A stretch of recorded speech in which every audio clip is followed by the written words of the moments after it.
Olá, futuro medalhista, tudo bem? Eu sou o Dan, responsável pelos produtos aqui do programa Lidere, e será um grande prazer para mim estar aqui com vocês acompanhando essa jornada como professor da Olitef para a nossa preparação.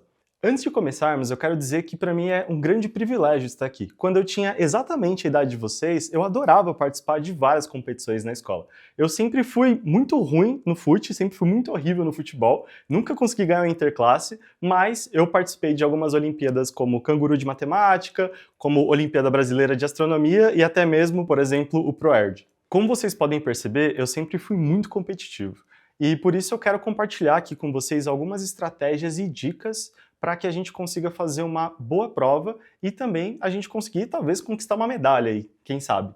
Então, primeiro, sejam muito bem-vindos ao nosso curso preparatório da Olitef. A Olitef, basicamente, é a Olimpíada do Tesouro Direto de Educação Financeira. E antes da gente mergulhar um pouco mais nos conteúdos, acho que a gente precisa conhecer um pouco mais do que cai nessa prova, o que é o mapa dessa prova, né? Quais são os desafios que a gente vai ver um pouco pela frente. A Olitef é uma prova objetiva composta de 20 questões. Cada uma das questões tem 5 alternativas. E vocês terão mais ou menos 1h40 para conseguir concluir todo esse desafio. As questões elas são de dificuldade crescente, então elas vão começar um pouquinho mais fáceis e aos poucos, ao longo da prova, elas vão ficando mais difíceis. Mas, atenção, a maioria das questões ela exige muito mais interpretação do que conhecimento prévio para conseguir responder. Para garantir que você domine tudo que cai da prova, a gente vai dividir o nosso curso em 3 partes estratégicas. A primeira parte é de educação financeira básica. Esse daqui vai ser o coração da nossa prova. Eu dei uma avaliada nas provas anteriores e para esse tema aqui cai mais ou menos umas 10 questões.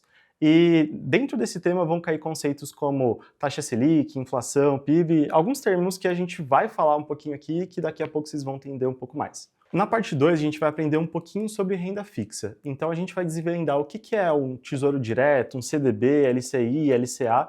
Então, a gente vai falar um pouquinho também desses outros termos que estão relacionados à renda fixa. E por último, na parte 3, que é a última parte aqui da nossa prova que a gente vai estudar um pouco de renda variável. Então, a gente vai entender um pouco das ações, de como é que funcionam fundos imobiliários, etc. Então, todos esses são termos que vocês vão conseguir se familiarizar ao longo dessas aulas e que a gente vai entrar com profundidade em cada um deles. E nossa missão aqui é muito simples, não é transformar você num especialista em finanças, é justamente a gente conseguir deixar você um pouco mais preparado para essa prova, para a gente conseguir talvez trazer essa medalha para a escola. E aí, vamos nessa? E para começarmos, deixa eu te fazer uma pergunta. Pensa rápido, comigo. O que você faria se você ganhasse R$100 agora? Pensa aí. Você compraria um lanche, uma skin nova, um jogo? Guardaria para comprar um celular? Pois é. Cada um de vocês muito provavelmente pensou em uma coisa diferente. E é exatamente por isso que a educação financeira existe. Justamente para a gente conseguir aprender o que a gente faz com o dinheiro e como a gente faz as melhores escolhas com ele. E tem um motivo muito bom para você prestar atenção nessa aula. Esse primeiro tema que a gente vai falar de educação financeira, a gente tem mais ou menos, pela prova que eu avaliei, umas 10 questões. Então a gente tem exatamente 10 questões dessa primeira parte. Então essa parte acaba sendo metade da prova, é 50%. Se você souber essa primeira metade, se você souber esse primeiro conteúdo, você já tem garantido aí fácil 50% da prova. Então pega aí um caderno e já anota, porque a gente vai entrar agora no conteúdo. Vamos começar viajando no tempo. Muito tempo antes de existir o dinheiro, o celular ou o Pix, como que as pessoas elas compravam as coisas? Simples, elas não compravam, elas literalmente trocavam. E isso tem um nome chique, que é escambo. Anota essa palavra, porque ela adora cair nas provas. Escambo. Escambo é literalmente você ter algo e trocar por outra coisa. Espera aí que a gente já vai entender. Então, antigamente funcionava assim. Imagina que você tem um monte de frutas, mas está precisando de roupas. E aí, o que você vai fazer para conseguir as roupas que você quer? Você vai atrás de alguém que tivesse roupa sobrando e que quisesse ter as frutas que você tem. E aí você trocava. Parece muito simples, não é? Mas pensa comigo, e se a pessoa das roupas não quisesse frutas? Se ela quisesse, por exemplo, peixe? Aí você ia ter que achar alguém que tem peixe e que quisesse as frutas para depois você trocar o peixe pelas roupas. Então, era uma confusão absurda. Era tipo você tentar trocar figurinha repetida quando ninguém quer aquela figurinha que você tem. Então a humanidade teve uma ideia genial. Escolher uma única coisa que todo mundo aceitasse e que em troca a gente conseguisse facilitar esse meio de troca. E você sabe o que eles escolheram? Não foi o ouro, não foi diamante, foi literalmente o sal. Isso mesmo, sal de cozinha. Naquela época, o sal era muito valioso. Servia até para conservar comida, porque não existia geladeira. E agora vem uma curiosidade muito legal que vale ponto na prova. É por conta do sal que até hoje o pagamento que os adultos recebem pelo trabalho se chama salário. Sal, salário. Nunca mais esquece, hein? E depois do sal vieram várias outras moedas, como ouro e prata. E depois moedas de outros materiais, depois notas de papel e hoje o papel tá ficando até velho. A gente tem cartão de crédito, a gente tem Pix, então acaba que hoje nosso sistema financeiro ele é até mais invisível se a gente parar para pensar. Então, recapitulando comigo na linha do tempo. Escambo, sal, moedas, notas, cartão e Pix. E tá vendo? Essa é a primeira pista que a gente tem. Então, na Olitef costuma cair esse tipo de jogo de o que veio primeiro, o Pix, ou o cartão, ou o escambo. É legal ficar esperto com esse tipo de questão. Agora pensa numa coisa, quando você faz um Pix, o dinheiro ele sai da sua conta e aparece na conta de outra pessoa. Mas quem que garante que tudo isso funciona? Quem garante que ninguém rouba seu dinheiro no meio do caminho?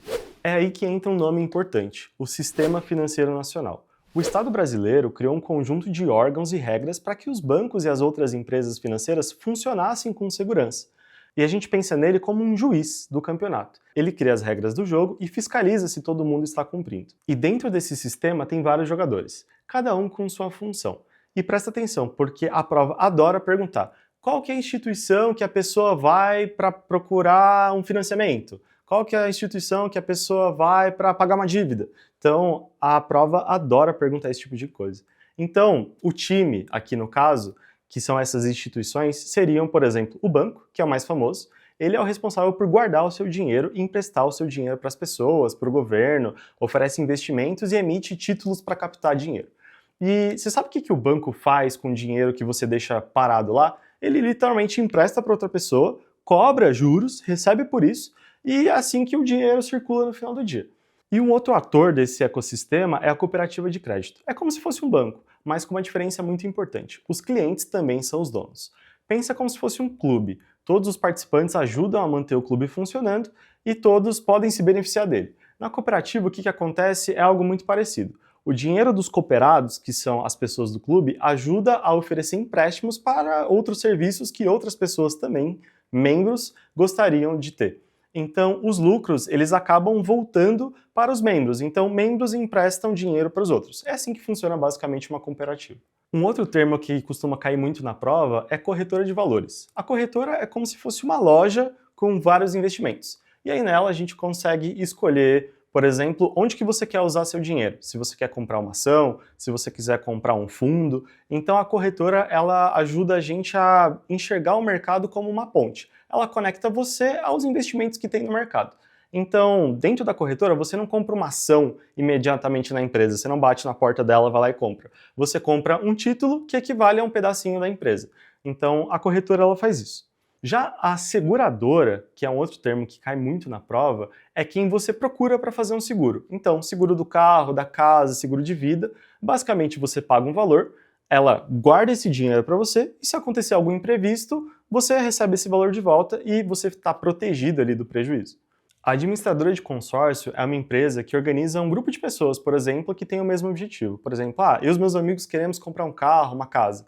E aí, o que a gente faz? Todos os meses, cada pessoa contribui com uma quantia de dinheiro, essa administradora reúne esse dinheiro e para cada mês, uma ou mais pessoas do grupo vão sendo contempladas, ou seja, vão receber esse dinheiro para conseguir comprar o seu carro ou para conseguir comprar a sua casa. Essa administradora ela é responsável por fazer a gestão do dinheiro desse grupo para garantir que todo mundo consiga atingir o objetivo. E por último, a gente tem a Bolsa de Valores, a B3, que é onde são negociadas as ações. Mas isso aí a gente vai falar um pouquinho mais pra frente. Agora uma pergunta para ver se você pegou. Se a Adriana ela quer fazer um seguro do carro novo e o irmão dela quer investir em ações, quem procura quem? Qual instituição financeira cada um deles busca? Pensa aí. Se você disse que a Adriana vai na seguradora e o irmão dela vai na corretora de valores, você acertou. É exatamente essa questão que caiu na prova. Então tá vendo? Não é tão difícil a prova, ela tem alguns conceitos que a gente tem que ir compreendendo e entendendo, mas a gente só tem que ficar atento com essas pegadinhas. E a prova tem várias dessas pegadinhas. Por exemplo, uma que é sempre comum de cair. quem que fiscaliza esse mercado financeiro? É o banco? Acho que não, né? O banco ele é fiscalizado pelo mercado financeiro. Quem fiscaliza são órgãos do governo. Então, dentro desse sistema financeiro nacional que a gente está falando, se aparecer, por exemplo, uma alternativa dizendo que o banco fiscaliza o mercado financeiro, você já pode anotar e você tem certeza que está errado. Então, esse tipo de pegadinha acaba sendo muito comum. Agora a gente vai para uma parte que muita gente tem medo, mas que eu prometo que vai ficar fácil, que é a matemática do dinheiro. E uma das coisas que costuma muito cair na prova é a porcentagem. E o nome já entrega, né? Porcento por cada 100. E talvez você já tenha visto esse símbolo de porcentagem na escola, e com certeza você já fez muitas provas de matemática com ele. E essa porcentagem aparece principalmente quando a gente fala de juros, descontos, promoções, investimentos. E agora a gente vai usar um exemplo que já caiu na prova do ano passado com relação à porcentagem. A questão é o seguinte: o professor Tomás ele comprou um pacote com 20 bolachas. A Manu, uma de suas alunas, queria ficar com 70% das bolachas e deixar 30% para o Dedé, que era seu amigo. Boa, bem justo, hein, Manu? Mas, primeiro, vamos analisar essa questão. Lembre-se do que significa 70%. 70% quer dizer 70 de cada 100. Mas como o nosso pacote de bolachas não tem 100 bolachas, a gente pode pensar num jeito mais simples. Em vez de dividir o pacote em 100 partes iguais, podemos dividi-lo em 10 partes iguais. E assim, cada parte representa 10% do pacote. Como o pacote tem 20 bolachas, é só a gente fazer 20 dividido por 10, que é igual a 2. Então, a gente descobriu que cada 10%, né, cada parte desse pacote, valem 2 bolachas. E aí basta a gente ir somando de 10 em 10 ali, então 10% 2 bolachas, 20% 4 bolachas, 30 6 bolachas, 40 8 bolachas, 50 10 bolachas e ufa, a gente consegue saber quantas bolachas ficaram para cada um dos alunos. E aí no caso a gente sabe que a Manu ficou com 14 bolachas e o pacote tendo 20 bolachas, sobraram 6 para o nosso amigo Dedé, que ficou com os 30%. Entende como esse tipo de conta, que parece ser simples, mas que pode confundir muito na hora da prova, é importante a gente conseguir prestar atenção? E aqui tem uma regra de ouro. O total sempre vai ser 100%. Então, 100% sempre vai ser uma parte inteira. Outro exemplo do dia a dia que está, por exemplo, no caderno da Olitef é um jogo de futebol de 90 minutos. Ou seja, esses 90 minutos são 100% do tempo. Se um time ficou 54 minutos com a bola, é muito fácil. É só a gente dividir os 54 por 90, que dá 0,6, ou seja, 60% de posse de bola. E o outro time? A gente nem precisa fazer a conta, né? É só o 100% menos os 60, que vai dar 40% de posse de bola. E esse tipo de questão costuma cair muito quando a gente fala sobre desconto, aumento, etc. A gente vai ver um exemplo aqui também. Então, por exemplo, quando a gente fala de desconto, desconto é quando você paga menos. Por exemplo, o tio Tomás ele comprou um pacote de bolachas que custava R$10, e aí ele comprou por R$9. Ele pagou R$1 a menos dos R$10. Então, 10 a cada 10%, ele teve 10% de desconto. O truque profissional aqui para a gente calcular rápido é transformar a porcentagem em um número decimal. Então, por exemplo, uma calça de R$120 com 30% de desconto, se você tirou 30% de desconto, sobraram 70. E 70% do preço é 0,7. Então a gente faz os R$120 vezes o 0,7, que vai dar R$84. E se, por exemplo, a mesma calça ela subir mais 30%? Então você pega o 100%, soma com 30, então 130% é igual a 1,3, e esses 1,3 você multiplica pelo 120, que dá 156. Então é legal a gente ter esses truques de conseguir transformar porcentagem em decimal e etc, para a gente conseguir responder essas questões mais rápidas. Mas acaba caindo mais nessa linha mesmo, assim como, por exemplo, na prova de matemática que você já faz. A gente vai falar aqui um pouquinho agora sobre um dos conceitos mais poderosos da aula, que são dos juros compostos e dos juros simples. Sério, isso aqui pode mudar literalmente sua vida mais pra frente. E o que são juros? Os juros é o preço do dinheiro que você pega emprestado. Então, se você pega dinheiro emprestado, geralmente você devolve mais do que você pegou. Se você empresta, você recebe mais do que você deu. Esse a mais é a diferença, e a gente chama isso de juros. Um exemplo do caderno da Olitef. Se você quer um tênis de R$300 e não tem o dinheiro, e você pega emprestado do banco com 10% de juros, você vai devolver para o banco R$330. Ou seja, você pagou R$30 a mais só pelo direito de usar o dinheiro antes. Valeu a pena? Às vezes sim, às vezes não, depende muito, por isso que a gente tem que fazer as contas para entender. E existem dois jeitos da gente calcular os juros, e presta muita atenção porque isso aqui cai na prova. A gente tem os juros simples e os juros compostos. Os juros simples são juros calculados sempre sobre o valor inicial. O crescimento aqui dele é linear, como se fosse uma escadinha. Imagina que você emprestou R$100 para um amigo seu e vocês combinaram 1% de juros ao mês. Então, nesse caso, a gente usando o juros simples, a gente vai fazer com que você, a cada mês que passa, você ganhe R$1 a mais até você conseguir pagar o seu amigo. A gente vai colocar aqui para vocês uma tabelinha só para demonstrar um pouco de como que ficaria, por exemplo, durante 6 meses esse R$1 a mais. Então, você pegando esses R$100, no primeiro mês você teria 101, depois 102, 103, você teria que devolver R$106 para o seu amigo. Então, aqui no juros simples, o aumento é igual, sempre R$1 ali por mês, nesse caso. Agora, quando a gente olha para os juros compostos, é aqui que está a diferença. Os juros compostos, eles vão acumulando no mês seguinte. Então, o resultado do mês 1 impacta no mês 2, no mês 3 e acaba sendo exponencial. É tipo uma bola de neve caindo ali na montanha. Ela começa bem pequenininha e ela vai aumentando. Por exemplo, se a gente usar os mesmos exemplos dos R$100 que você pegou emprestado por 6 meses a juros compostos, você teria isso aqui, que é a tabela. Então, no primeiro mês seriam R$100, depois 101, e a partir do segundo mês já começa a aumentar. 101,2, 103,3, 104,6, e aí no final do sexto mês você pagaria 106,15. Cada mês ela rende um pouquinho a mais que o mês anterior. Você percebe a diferença do juros simples? E disso tudo que a gente falou, o que você tem que lembrar?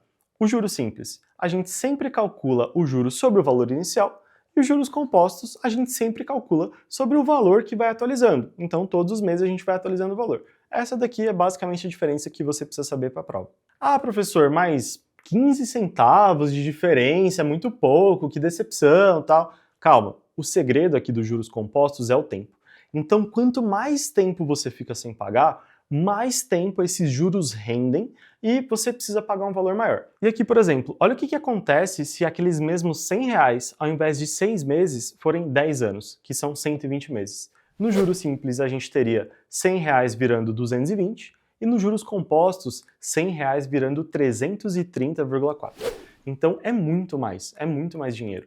Então, os juros compostos, eles incidem no tempo. Então o tempo faz muita diferença para os juros compostos. Para os juros simples, não. Nesse caso, a gente teria 50% a mais, só por causa desse efeito bola de neve.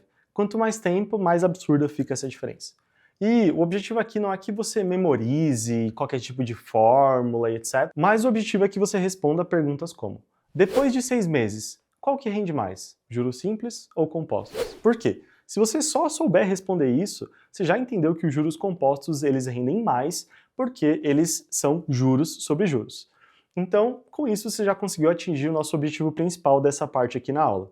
E agora uma informação aqui que fecha qualquer questão de prova. No Brasil, qual que é o regime que é usado em todos os empréstimos e todos os investimentos? Obviamente que não são os juros simples, são os juros compostos. Então, grava esse trio.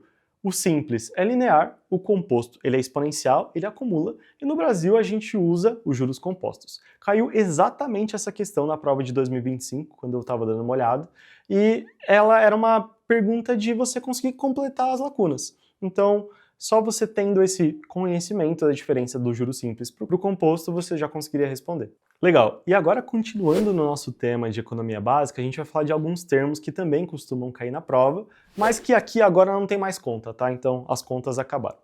Tem 2 ou 3 palavrinhas que elas sempre aparecem no jornal o tempo todo, e também nessa prova. E a gente vai destravar esses conceitos agora. Taxa Selic ou taxa Selic meta. Se você emprestar o dinheiro para o seu amigo, quanto que você tem que cobrar de juros? Será que aquele 1% realmente é justo? Bom, não existe nenhuma regra, mas existe uma referência. Essa referência é justamente o que é a taxa Selic, que é a taxa básica de juros da economia brasileira.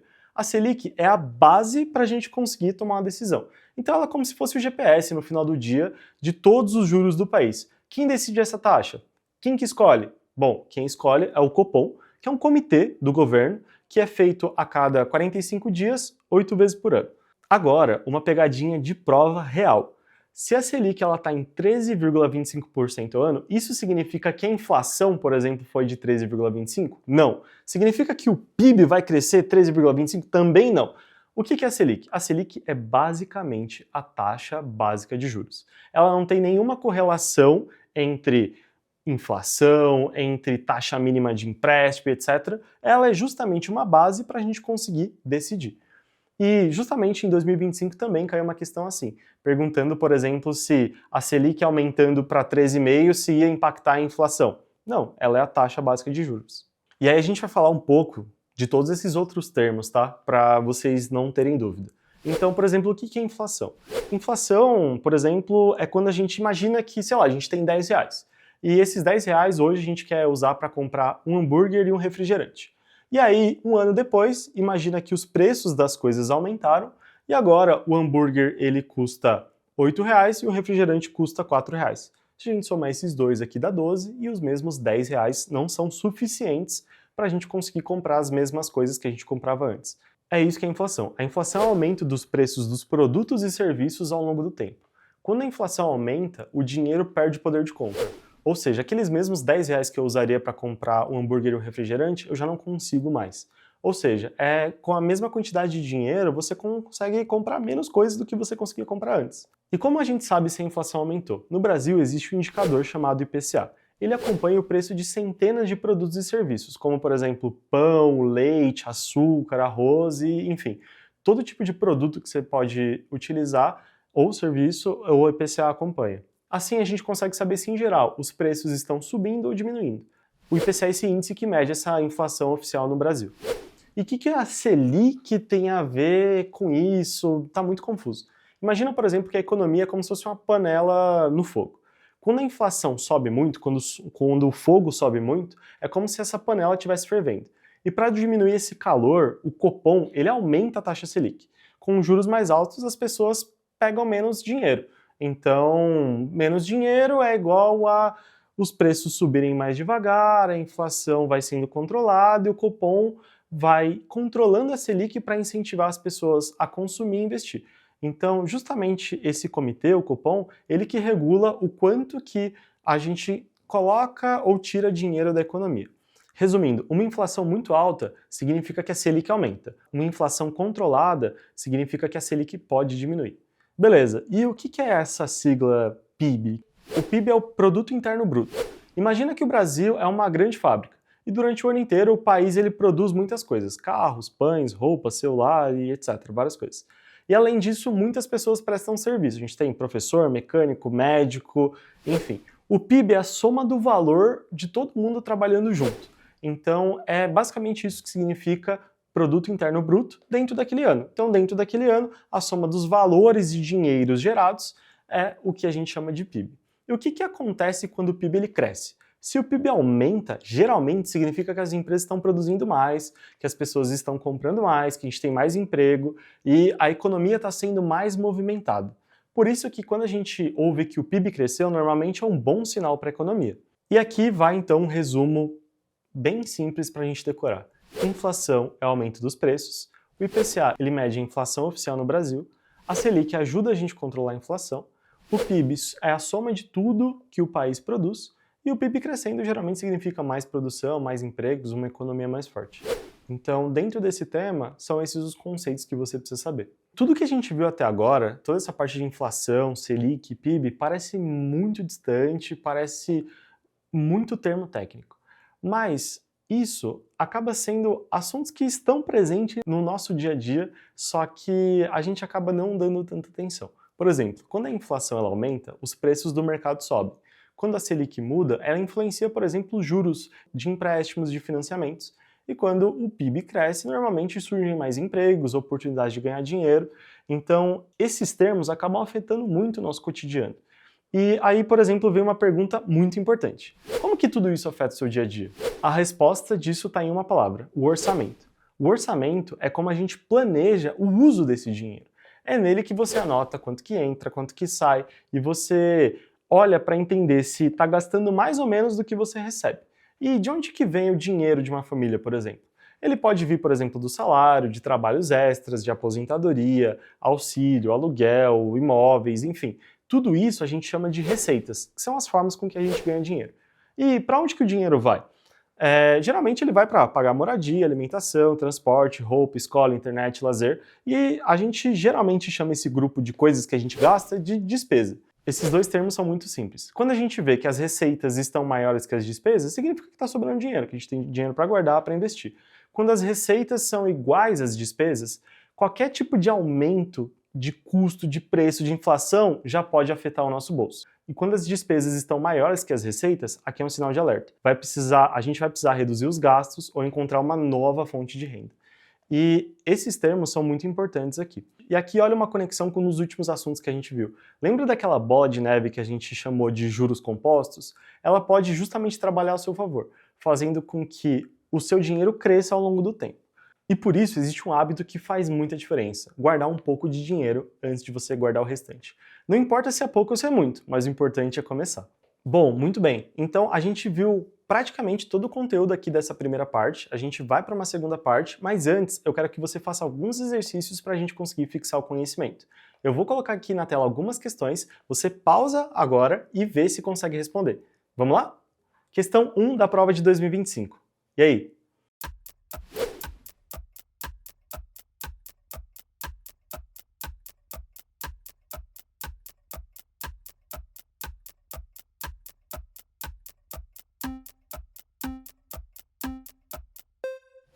Conseguiu? Alternativa D.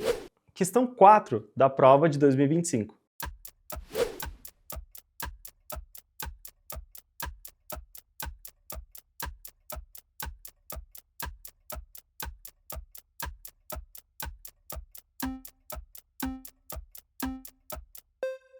Lembra do nosso GPS da economia? Taxa Selic. Alternativa B.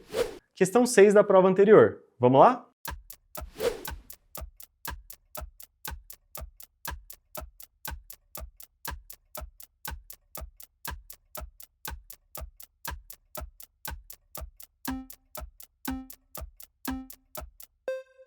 Isso mesmo, alternativa D.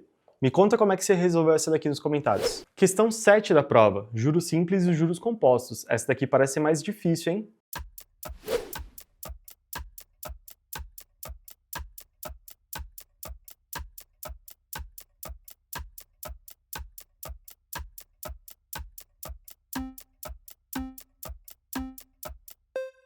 Isso aí, alternativa B. Questão 8 da prova, planejamento e poupança.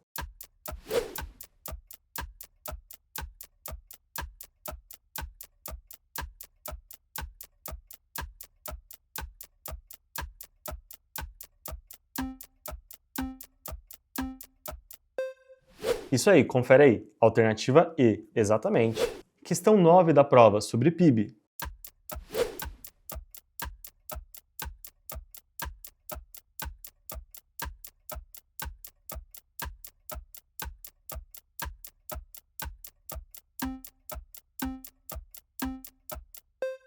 Corretas 1, 2 e 4. Alternativa D.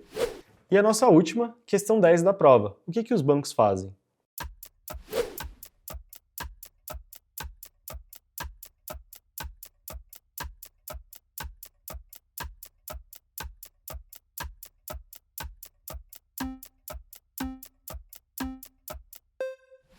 Exatamente. 1, 3 e 4. Alternativa E. Bom, espero que você tenha conseguido acertar todas as questões. Se você não acertou, volta lá e tenta fazer de novo, porque elas são muito importantes para a prova. Muito obrigado até aqui e te vejo na próxima aula.